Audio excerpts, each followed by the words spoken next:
आज हमसे प्रश्न करा गया कि अधर्म क्या है। ठीक है, अधर्म को हम लोग मॉरली डिफाइन करते हैं ना कि ये राइट है वो रॉन्ग है, और जो रॉन्ग है वो अधर्म है ना। पर वो गलत व्याख्या है उसकी। ठीक है, क्योंकि रॉन्ग कैसे डिफाइन करोगे आप? हर इंसान के हिसाब से अलग चीज़ रॉन्ग है। जैसे आम समाज के हिसाब से शराब गलत है, शराबी के हिसाब से वो चीज़ सही है। तो मोरालिटी सब्जेक्टिव है, बदल जाएगी इंसान के हिसाब से, है ना।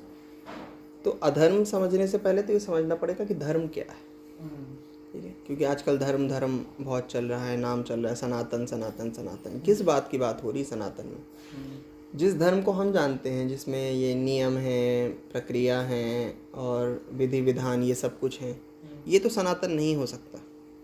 ये सनातन इसलिए नहीं हो सकता है क्योंकि धर्म मनुष्य की उत्पत्ति, मनुष्यों से पहले नहीं था ये धर्म। आज भी नहीं, जानवरों में तो बिल्कुल भी नहीं है, और मनुष्य से पहले जानवर हुआ करते थे, है ना। तो ये धर्म नहीं है जो सनातन है। जो सनातन शब्द है ये किसी और जगह से आ रहा है। भगवत गीता में जाते हैं, कृष्ण कहते हैं नयनम छिंदन्ति शस्त्राणि नयनम दहति पावकः न चैनम क्लेदयन्त्यापो न शोष्यति मारुतः। अर्थात आत्मा को शस्त्र छेद नहीं सकते, अग्नि जला नहीं सकती, जल भिगा नहीं सकता तथा वायु सुखा नहीं सकती। ये जल, अग्नि, वायु ये सब क्या है? प्रकृति है ना। अर्थात आत्मा प्रकृति के परे। जो प्रकृति के परे होता है उसे क्या बोलते हैं? पुरुष। पुरुष कौन होता है? भगवान। तो आत्मा क्या हुई? भगवान। अर्थात जिस भगवान के सामने आज सुबह अगरबत्ती लगा के यहाँ बैठे हैं वो भगवान हम ही हैं, पर हमें वो चीज़ स्मरण नहीं। जैसे हनुमान जी को स्मरण नहीं थी कि उनके पास शक्ति, ठीक है, हमें वो चीज़ स्मरण नहीं कि हम भगवान हैं। क्यों स्मरण नहीं?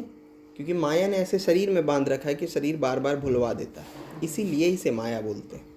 माया अर्थात वो जो सत्य छुपा दे। सत्य क्या है? कि मैं ईश्वर हूँ। माया ने क्या विश्वास दिला के रखा है? कि मैं तुच्छ इंसान ही तो हूँ, मैं इस कुल का हूँ, इस घर का हूँ, है ना, मेरे में कोई क्षमता नहीं है, शक्ति नहीं है। पर वास्तव में मैं क्या हूँ? वास्तव में तो मैं वो हूँ जो प्रकृति तक के परे, जिसे प्रकृति नहीं छू सकती। ठीक है, मैं इस समय शरीर मात्र में हूँ। ठीक है, तो जिस चीज़ को सनातन कहा जा रहा है वो है आत्मा। अर्थात धर्म का जो नया नाम होना चाहिए वो सनातन धर्म नहीं होना चाहिए, आत्मा धर्म होना चाहिए।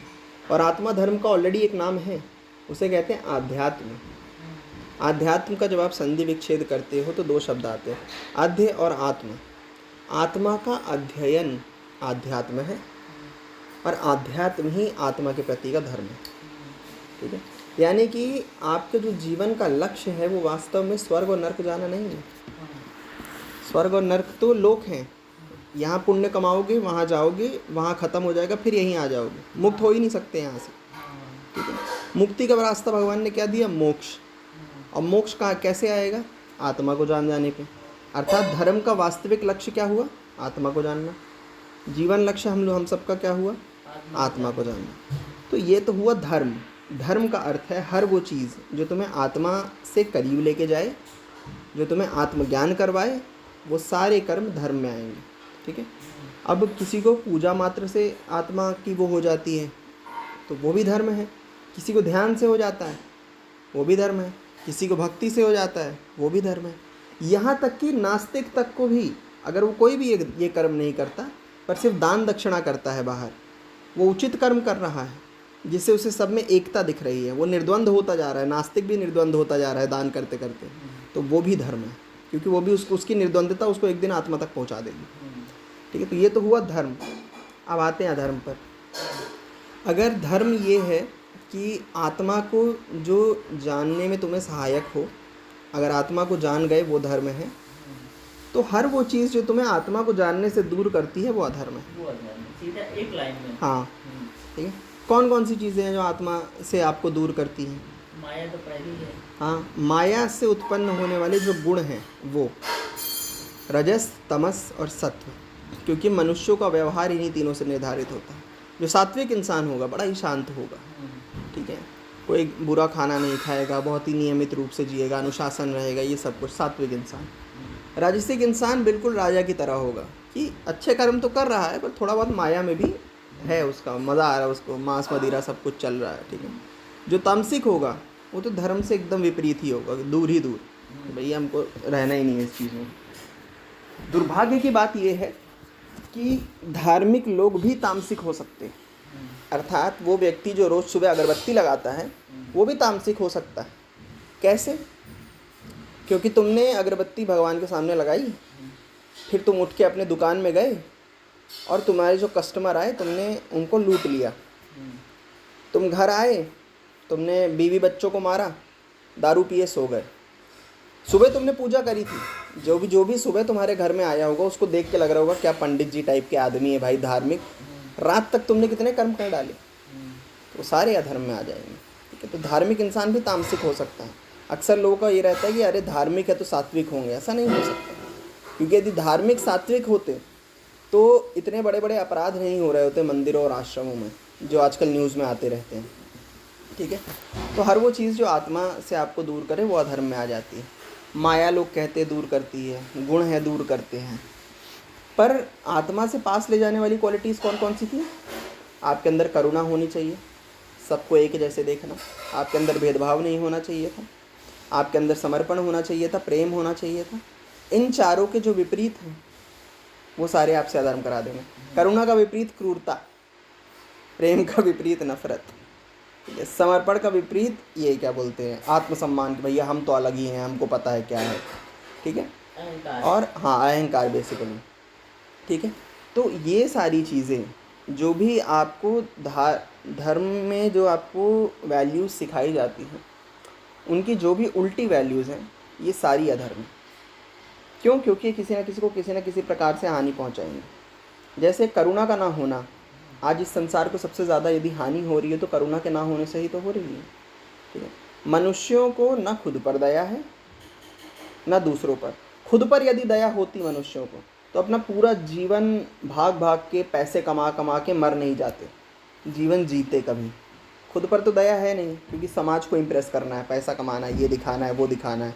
समाज को खुश करने के लिए तुमने अपने जीवन का अंत कर डाला काम कर करके पूरे जीवन। ठीक है, आत्मा तक नहीं पहुंच पाए, माया में ही फंस गए। ठीक है, और जो इंसान आत्मा तक पहुंचना चाहता हो उसको सबसे प्रथम तो यही समझना पड़ता है कि शरीर टेम्पररी। तब फिर श्री कृष्ण कहते हैं नाशतो विद्यते भावो ना भावो विद्यते सता। जो आत्मा है इसका तो अंत नहीं होने वाला, तो उसकी चिंता क्यों तुम? और जिसका अंत होने वाला उसमें फंसे क्यों हो तुम? तुम्हारे सुख दुख, तुम्हारा परिवार, तुम्हारा समाज, ये सब कुछ तो एक दिन जल जाएगा। जिसकी रक्षा में तुमने पूरा जीवन निकाला, जैसे जो घर के बड़े होते हैं पूरा जीवन किस चीज़ में निकाल देंगे कि भाई बच्चे सुरक्षित हो जाएं, परिवार सुरक्षित हो जाए, घर अच्छा रहे, सोना चांदी घर का सुरक्षित रहे।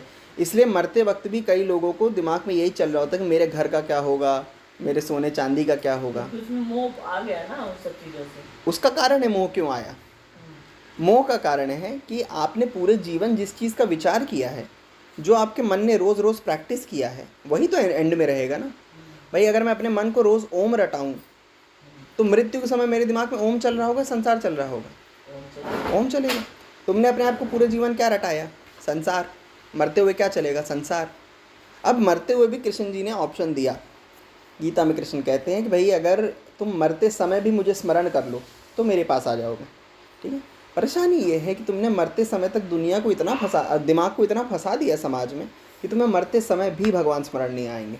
नहीं आते ना, अंतिम समय में तो और फड़फड़ाहट होगी कि क्या होगा। प्रैक्टिस ही नहीं है ना, प्रैक्टिस नहीं है उस चीज़ की। ठीक है, क्यों विचार से क्यों बंध गया इंसान? यहीं पे वाला श्लोक आता है जो अपन आज सुबह डिस्कस कर रहे थे, ये ध्यायतो विषया पुंसः संगस्तेषु पजायते संगात संजायते कामः कामात् क्रोधो विजायते। कि अगर तुम संसार के बारे में, इंद्रियों के विषयों के बारे में विचार करते रहोगे तो इनसे इच्छा उत्पन्न होती है और इच्छा से क्रोध उत्पन्न होता है। अब जो व्यक्ति मर रहा है उसके अंदर एक इच्छा है कि मैं ना जाऊं यहाँ से, ये सब मेरा ही है, मेरे को यहीं रहना, भगवान प्लीज़ मेरे को मत लेके जाओ। पर जब वो जैसे जैसे रियलाइज़ करने लगता है कि अब मैं जाने वाला हूँ तो उसको गुस्सा आने लगता है। इसलिए बहुत लोग एजिटेट होकर मरते हैं, परेशान होकर, एकदम फड़फड़ा रहे हो जैसे, क्योंकि उनको इच्छा नहीं है ये जगह छोड़ने की, बंधे हुए हैं बहुत ज़्यादा। तो मोह की उत्पत्ति भी इच्छा से होती है, और मोह की उत्पत्ति एक और चीज़ से होती है, अधिकार। जिस पर आपका अधिकार नहीं उससे आप मोह नहीं कर सकते। आप लोग रोज़ चांद को देखते हो, किसी ने आज तक बोला कि मेरा चांद? बोल ही नहीं सकता, तेरा अधिकार ही नहीं है उस चीज़ पर। मेरा फ़ोन है, मेरा घर है, मेरा परिवार है, मेरा मेरा मेरा अधिकार आता है। अधिकार कहाँ से आता है? अहंकार से। मैं है तो मेरा है। मैं का ना होना ही सत्य का धर्म है। क्यों? क्योंकि जिस पॉइंट पे अपन थे उस वक्त कि अगर धर्म ये है कि आत्मा को जान जाऊं, है ना, तो अधर्म वो हुआ कि मैं आत्मा से दूर रहूं, है ना।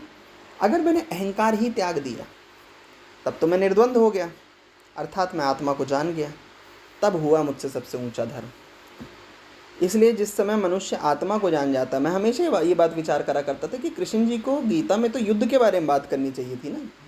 आत्मा के बारे में इतना लंबी लंबी बातें करना कि आत्मा की ये गुण हैं, है ना, निर्विकार है, निराकार है, इतनी सारी बातें करना। भाई कृष्ण जी को सीधा अपना विश्व रूप दिखा देना चाहिए था, बोलना चाहिए था मैं भगवान हूँ, मैं बोल रहा हूँ तुम मार। पर कृष्ण ने आत्मा पर बड़ी व्याख्या करी, लंबी खींच के। सबसे बड़ी अगर किसी भी चीज़ की व्याख्या हुई है गीता में तो आत्मा पर हुई है, बड़ा डीप। ठीक, इसलिए क्योंकि मात्र आत्मा को जान लेना ही आपसे संसार के सारे अधर्म रुकवा देगा। क्योंकि अगर मैं ये जान गया कि आपके अंदर आत्मा है, ठीक है, और जानता तो मैं हूँ पर मानता नहीं, क्योंकि परोक्ष और अपरोक्ष ज्ञान में अंतर होता है। ठीक है, परोक्ष ज्ञान क्या है कि मुझे गीता ने बताया आपके अंदर आत्मा है। अपरोक्ष ज्ञान क्या है कि मैंने खुद उस आत्मा की अनुभूति कर ली। मैं आपके आत्मा की अनुभूति तब कर पाऊंगा जब मैंने अपने आत्मा की करी हो। बिल्कुल, है ना, क्योंकि एक ही है आत्मा। हाँ, इसलिए जब कृष्ण ये कहते हैं पार्थ को कि अपनी आत्मा को जानो और तुम मुझे जान जाओगे, तो पार्थ चौंक जाते हैं कि एक मिनट, आत्मा और आप तो अलग अलग हैं। तब कृष्ण निर्द्वंद वाली बात करते कि कुछ अलग नहीं है, आत्मा को जान लेना ही परमात्मा के दर्शन कर लेना। ठीक है, अब मुझे समझ में आया कि जो लोग ध्यान लगाते थे, मैं हमेशा बचपन में चीज़ सोचा करता था कि यार बाकी सब लोग तो मूर्तियों के सामने बैठे हुए हैं, ये आंख बंद करके क्या सोच रहा है वहाँ बैठ के, अंदर उसको क्या दिख जाएगा जो बाहर नहीं दिख रहा, बाहर भी तो मूर्ति है, बाहर कर लो पूजा। अब समझ में आया वो अंदर वास्तविक परमात्मा के दर्शन कर रहे होते हैं और हम अपनी बनाई मूर्तियों के दर्शन कर रहे होते हैं। मूर्तियाँ माध्यम हैं, इंसान की बनाई मूर्ति को सही मान के, और जो भगवान अंदर है उसका ज्ञान ही नहीं है कि असली कौन है। हाँ, इसलिए ज्ञान नहीं है क्योंकि आप दो में से एक ही चीज़ पे रह सकते हो ना। एक होता है कि आपने नाव में बैठ के नदी पार कर ली, एक होता है कि आप नाव में ही बैठे रहे।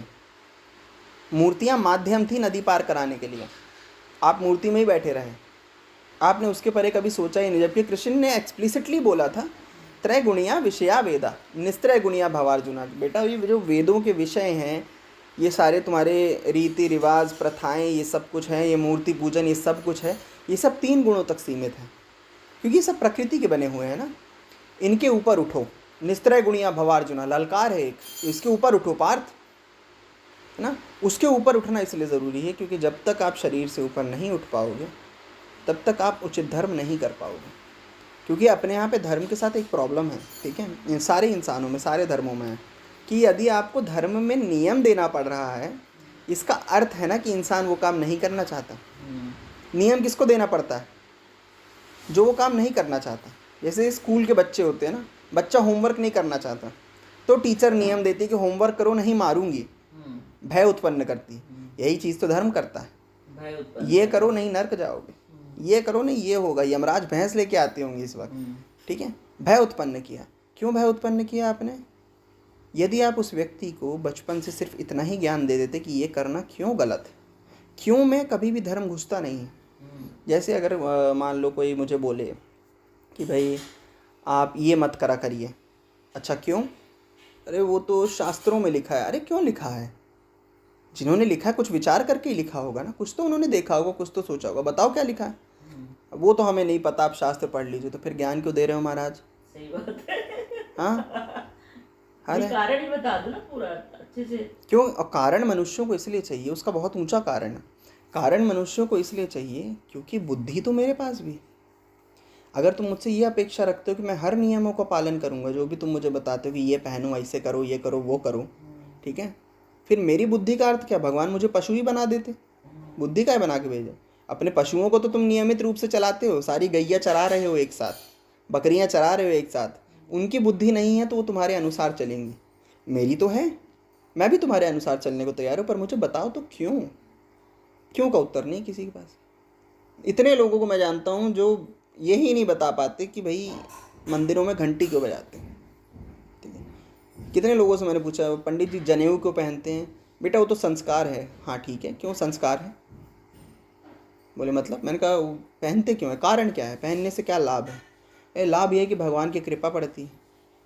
मैंने भी पूछा, मैं कहा इस हिसाब से तो मतलब अमेरिकन लोग हैं, ये सब लोग हैं, ये तो जनेऊ नहीं पहनते, इनको नहीं पड़ती है भगवान की कृपा? सही बात है, सब पर कृपा है उनकी तो बोले नहीं, उन पे नहीं पड़ती कृपा, सिर्फ हम भारतीयों पर पड़ती है। मैंने कहा अगर भगवान इतना भेदभाव कर रहे हैं कि देश के हिसाब से अपनी कृपा बांट रहे हों, तो फिर भगवान निर्द्वंद होने की बात कैसे कर रहे हैं? फिर पंडित जी का ना ऐसी चीज़ों में दिमाग खराब हो जाता। मैंने कहा कि भगवान इतना ये कर रहे हैं भेदभाव, है ना, रीजन के हिसाब से कि भाई भारत वालों को ही दूंगा, जितने भी सुख हैं वो मैं भारत वालों को ही दूंगा, ठीक है। तो अगर भगवान स्वयं इतना भेदभाव कर रहे हैं पंडित जी, तो फिर भगवान निर्द्वंद होने की बात क्यों कर रहे हैं? बस यही पंडित जी का दिमाग खराब हो जाता है कि चले जाओ यहाँ मंदिर से। मेरे को तो कितनी बार निकाला गया मंदिरों से, यार का दुकान बहुत बार। सवाल का जवाब ही नहीं दे पाए क्योंकि वो जानते, उससे ज्यादा नहीं जान पा रहे। नहीं देखो, वो सवाल का जवाब नहीं दे पाए वो गलत नहीं है, ठीक है। अगर आप ये स्वीकार कर लेते हो कि भाई मुझे नहीं पता, बस इतने कर लो कम से वो सबसे ऊंची बात है। हाँ। पर आप एक तरफ एक ऐसा रौब बना के रखो कि हमसे बड़ा धर्म ज्ञानी कोई नहीं है, तो ज्ञानी हो तो ज्ञानी से ही तो प्रश्न करूंगा ना आके। और कुछ प्रश्न करने पर ज्ञानी गुस्सा जा रहा है। हाँ। फिर कहेगा ज्ञानी भैया, भाई जब कृष्ण से प्रश्न किया तो कृष्ण तो नहीं क्रोधित हो रहे थे ना। जब कृष्ण ने प्रश्न किया, जब कृष्ण से प्रश्न किया तो कृष्ण तो नहीं क्रोधित हुए। पार्वती जी ने शिव से किया, शिव नहीं हुए। सीता जी ने राम से किया, राम नहीं हुए, ठीक है। हर शिष्य ने अपने गुरु से प्रश्न ही तो किए हैं ना। और उसमें कई ऐसे उचित गुरु निकल गए, शंकराचार्य जी लोग जैसे, जो कभी क्रोधित नहीं हुए अपने शिष्यों पर। क्योंकि अगर तुम्हारे अंदर प्रश्न आ रहा है, इसका मतलब तुम्हारे अंदर ज्ञान की जिज्ञासा है। और जिज्ञासा से ज़्यादा बड़ी कोई चीज़ ही नहीं है इस संसार में। जिसके अंदर जिज्ञासा ही नहीं है उसको तुम कहाँ भगवान को जानवा दोगे भैया? मान लो मेरे अंदर कोई जिज्ञासा नहीं, मैं कोई लेने देना नहीं है भगवान को जानने से, मैं कर पाऊंगा कभी अच्छा धर्म? जिज्ञासा आवश्यक है। जिज्ञासा के साथ आते हैं प्रश्न, और प्रश्न पर सब अफेंड हो जाते हैं। अरे पूछ कैसे लिया तुमने, चुपचाप जो कहा जा रहा है वो करो। तब एक बड़ा प्रश्न उठता है कि आप मुझसे धर्म करवाना चाहते हैं या अपना माना हुआ कर्म करवाना चाहते हैं।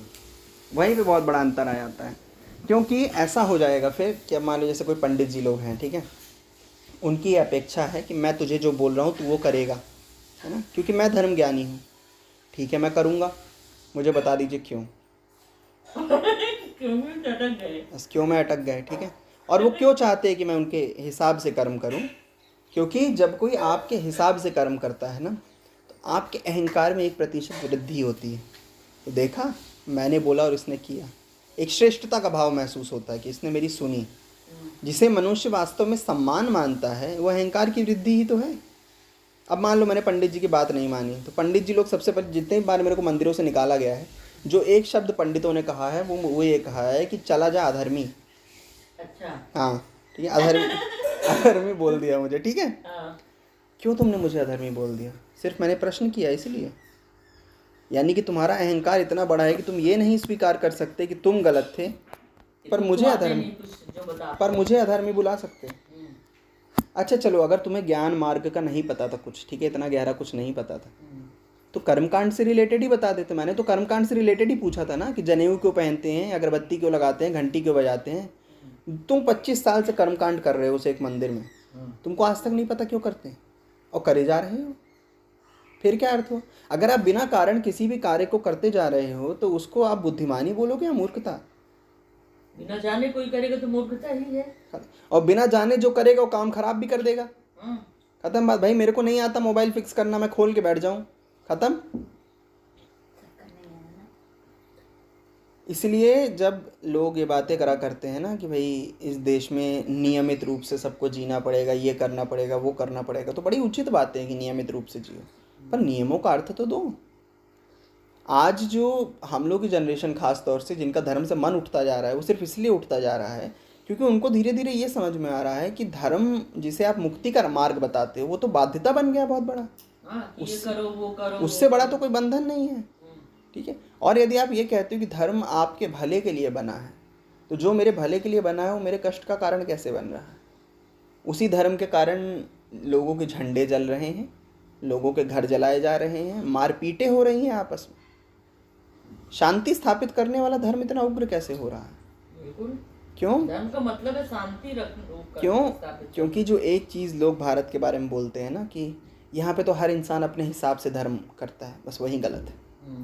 क्योंकि अपने हिसाब से धर्म, मूर्ख अगर अपने हिसाब से धर्म करेगा तो मूर्खता कर बैठेगा, ज्ञानी अपने हिसाब से धर्म करेगा तो कुछ और ही कर बैठेगा। धर्म जो है वो बहुत ही सेंट्रलाइज्ड होना चाहिए, जैसे इस्लाम में है, ठीक है, सब एक ही चीज़ फॉलो कर रहे हैं। अगर नमाज का टाइम ये है तो ये है, इस हिसाब से नहीं कि भाई मैं तो 6:30 बजे उठा था तो मैं 6:30 बजे कर लूँगा, है ना। अपने यहाँ क्या है, सब अपना माना हुआ धर्म कर रहे हैं। और जो माना हुआ धर्म है ना, इसी के लिए फिर कृष्ण ने बोला था सर्वधर्माण परित्यज्य मामेकम शरणम व्रज, सारे धर्मों का त्याग करके मेरी शरण में आ जाओ। क्योंकि अर्जुन भी माने हुए धर्म बता रहे थे, मेरा पोता होने का धर्म है, पति होने का धर्म है, बेटा होने का धर्म है, क्षत्रिय होने का धर्म, मैं कौन सा धर्म पूरा करूं? कृष्ण बोले सारे धर्म त्याग पहले मेरे पास हो। सबसे समर्पण। समर्पण, मैं बताता हूँ ना क्या करो। उसके लिए गीता दी गई। अब आप सोचोगे नहीं, हम इतने पंडितों से मिल चुके हैं जिन्होंने गीता ही नहीं पढ़ी, पुराण कथाएं पढ़ी हैं, क्योंकि वो सुनाने में पैसा मिलता है। वो केवल उतना पढ़े हैं जो उतना वो बोल के 7 दिन निकाल लें। वही बोल रहे ना, उतने चैप्टर रख लेते हैं ना, जिन शास्त्रों से उनको आर्थिक लाभ होता है उन्होंने वो वाले शास्त्र पढ़ रखे हैं। अब गीता की कहीं पर कथाएं नहीं होती, गीता कोई सुनता नहीं है, तो उसमें तुमको पैसा मिलेगा नहीं। उसको पढ़ो क्यों तुम बैठ के 700 श्लोक, भाई नहीं पढ़ो। और यदि ज्ञान तुम्हारा लक्ष्य होता, शॉर्ट में बनवा लेते हैं कितना हमको बोलना है, और यदि ज्ञान तुम्हारा लक्ष्य होता तब तो तुम पढ़ लेते ना। पर ज्ञान तुम्हारा लक्ष्य है ही नहीं, ये तुम्हारे कर्मों से समझ में आता है। ज्ञान तुम्हारा लक्ष्य है नहीं, कर्मों से समझ में आता है। अब एक और बात पे पंडित लोग बहुत ऑफेंड हो जाते हैं। हमको एक मंदिर से तो इसी कारण से निकाला गया था। मैंने पंडित जी से इतना पूछ लिया था कि ये जो आपने टीका, चंदन और ऐसा कपड़ा पहना हुआ है, हाँ बहुत, जब 16-17 का था तो बहुत ऐसा वैसे टाइप का था ना, मैं सोचता ही नहीं था कुछ पूछने से पहले। अब तो फिर भी सोचता हूँ कि अगला गुस्सा ना जाए, उस टाइम तो सोचता ही नहीं था मैं। तो मैंने एक पंडित जी से पूछा था विशाखापट्टनम में, एक पंडित जी से पूछा था, लक्ष्मी जी का मंदिर था वो। मैंने पंडित जी से पूछा था कि ये जो आपने रेड कलर की ड्रेस पहनते हैं, याद है? कहाँ, साउथ में? हाँ ये पूरा वो है ना। मैंने उनसे पूछा, मैंने कहा जो आपने ये पूरी वस्त्र धारण करके रखे, पोशाक वगैरह, हिंदू पंडित, हिंदी थी उनको आती थी, ये जो आपने पूरी ये पोशाक धारण करके रखी है, हाँ ये जो आपने पूरी पोशाक धारण करके रखी है, ये क्यों करके रखी है? मतलब मैंने कहा मतलब ऐसा भगवान ने कोई ड्रेस कोड दिया है क्या कि मतलब इस ड्रेस कोड के बिना तुमसे भक्ति नहीं हो सकती या तुम पंडित नहीं बन सकते? बोले नहीं, हमारे शास्त्रों ने साबित किया है। मैंने कहा क्यों किया है? बोले क्या मतलब क्यों किया? मैं कहा यही रंग क्यों? बोले अरे लाल शुभ रंग होता है। शुभ कैसे होता है? बोले अब होता होगा क्योंकि लक्ष्मी जी पहनती हैं। मैंने कहा ठीक है कोई बात नहीं। मैंने पूछा, मैं कहा पंडित जी अगर मैं कल से लाल पहन के आने लग जाऊँ तो क्या मैं अभी पंडित हो जाऊँगा? बोले हाँ, सब तुमको पंडित मानने लग जाएंगे। तो नहीं, सीढ़ी के नीचे वाला जो कमरा है जहाँ साइकिल रखी ही। मैंने कहा पंडित जी अगर मैं कल से यही लाल पोशाक पहन के आने लग जाऊँ तो मुझे भी पंडित मान लेंगे? बोले हाँ, तुम्हें भी पंडित माना जाएगा कल से। मैं कहा ये गलत नहीं? बोले गलत कैसे? मैंने कहा अगर किसी के चरित्र का विश्लेषण आप खाली उसकी पोशाक से कर रहे हैं तो ये गलत नहीं है। मान लीजिए मैं चोर हूँ, मर्डरर हूँ, पर मैंने आपके जैसे वस्त्र पहने, तब भी क्या ये समाज मुझे आप जैसा सम्मान देगा? बोले देगा तो ज़रूर। मैं कहा तो ये गलत नहीं है कि हमने धर्म को खाली शरीर की पोशाक तक कैद करके रख दी कि जो अगला पहना है उसके बेसिस पे निर्धारित करेंगे कि साला धार्मिक है या नहीं है। बहुत दिन बाद आए ना अपना, नहीं याद तो रहे रोज। मैंने कहा ये गलत नहीं है कि हम लोगों ने मतलब पूरे धर्म को सिर्फ शरीर की पोशाक तक ही सीमित करके रख दिया कि भाई अगर किसी ने पोशाक इस प्रकार की धारण करके रखी है तो आप तो सब मान लोगे वो धार्मिक है। बोले फिर और क्या करे बेटा? मतलब चरित्र पर जाइए, ज्ञान पर जाइए। अगर मैं इतना आसान है यदि पंडित बनना कि मैं पोशाक पहन लूँ और 2 संस्कृत के श्लोक बोल लूँ तो मैं पंडित बन जाऊँगा, तब तो इस देश का दुर्भाग्य हो गया। फिर ज्ञान किसके पास लेने जाएंगे? पंडित जी का दिमाग खराब हो गया, क्योंकि जो 2 संस्कृत श्लोक वाली बात मैंने कही थी उनको संस्कृत नहीं आती थी, उनको वो वाले मंत्र रटे हुए थे बस, जितनी वो गाया करते थे मंदिर में, भगा दिए मेरे को ऐसे। तो धर्म और अधर्म का सिर्फ इतना ही भेद है। अगर मैं उसकी पूरा समराइजेशन करूं तो भैया धर्म वो है जो तुम्हें आत्मा के पास ले जाए, अधर्म वो है जो आत्मा से दूर ले जाए। अर्थात धर्म वो है जो तुम्हें शरीर से ऊपर उठाए, अधर्म वो है जो तुम्हें शरीर में ज़्यादा फंसाए। बस 2 लाइन में पूरा ही है, खत्म।